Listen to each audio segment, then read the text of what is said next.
Sayon gani mo mailhan ang mga bakakon nga magwawali. Ngano man, ang ilang teaching sukuhay sa Biblia. Pareha na lang anang giingon sa mga CFD. Ang mga pastor ko no, wala tagaig authority aron mo sangyaw sa pulong sa Ginoo. Pero mabasa sa Biblia diya sa Efeso 4:11 nga ang pastor gasa gikan sa Dios. So kanang words nga gasa labaw pa nas authority. Ay mabasa litra por litra nga ang pastor. Karon ang akong dakong pangutana mao pod ni aron maingon ba nga wala gid pud mo na makak. Asa pod mabasa sa Biblia ang litra por litra nga CFD. Gitagaan pug authority sa Ginoo aron mo sangyaw umuwali siyang pulong. Usbon ako, asa pod mabasa sa Biblia nga CFD. Nagitagaan pug authority sa Ginoo nga muwali o mosangyaw siyang pulong. Kaya na may mabasang pastor. I hope nga matubag aron makaingon kita nga wa gid mo na makak. Salamat and God bless. Ahilo mga ka-winners, nanapuntay tagaan o pagtagad mga ka-winners, no? Nga wagi siya ka-move on mga ka-winners kay dili ko nung mabasa sa Biblia ang term CFD. Pagikot niya mga ka-winners ang Efeso chapter 4 verse 11, no, nga ang gitagaan og gasa kuno ang mga pastor. Kung imong yung panan sa verse 9 paingon sa 11, si Kristo mikaylab dinhi sa ilalom sa yuta ug mikaylab sa ibabaw sa yuta ug paingon sa langit. So bago siya nagpaingon sa langit, nagpabilin siya sa iyang mga pulong kung kinsa ang iyang tugyanan sa iyang iglesia nga gitukod. So kanang words nga gasa labaw pa nas authority. Ay mabasa litra por litra nga ang pastor.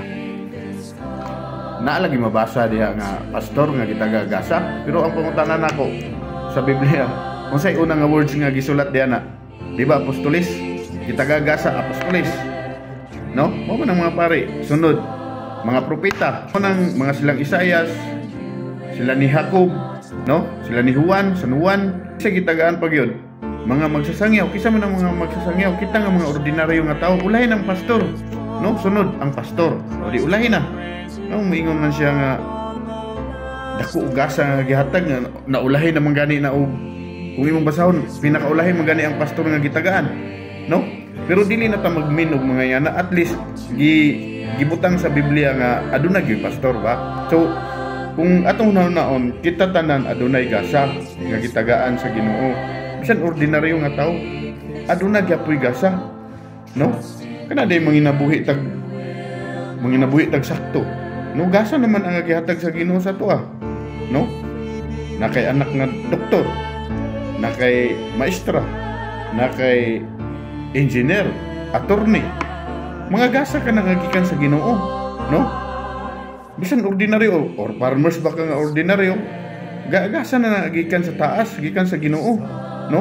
Bisag wala ka nagsangyaw sa kamatuoran, imo ko galingon mismo adunay nay gasa, no? Adunay gasa nga gihatag sa Ginoo sa tuwa, no? Pero ang labing dako nga gasa nga gihatag nga mooy musangyaw sa tibuok kalibutan. Tibuok kalibutan ha? Dili lang kay sa Pilipinas. Tibuok kalibutan. So ang pare man gyud tanawa na dito sa ubang lugar. Bisag na sa mga Muslim country, di ba? Adunay mga kuan dito. Kanang mga pare. Adunay mga missionary. Adto ka sa China, mga Buddha man gyud nang ilang mga kuan dito. Nay mga pare dito, adunay dako kay nga simbahan dito. Adto ka sa Malaysia, adunay dako nga simbahan dito. Adunay mga seminaryan dito or mga pare. O di ba? Sila gid ang dako gitugutan nga mosangyaw sa tibuok kalibutan. Kaya ang pastor manggod, ang ilag yung papel pareha sa ordinaryo nga magsasangyaw. Mao ra gid unta na ang ilang papel.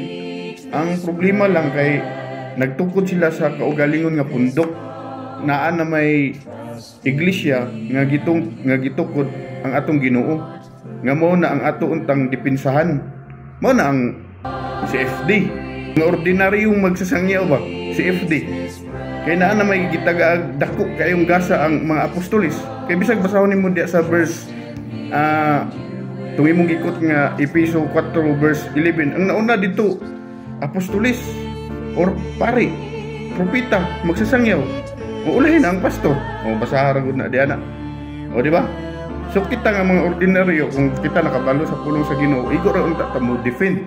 Kita mahimutang CFD sa iyang iglesia.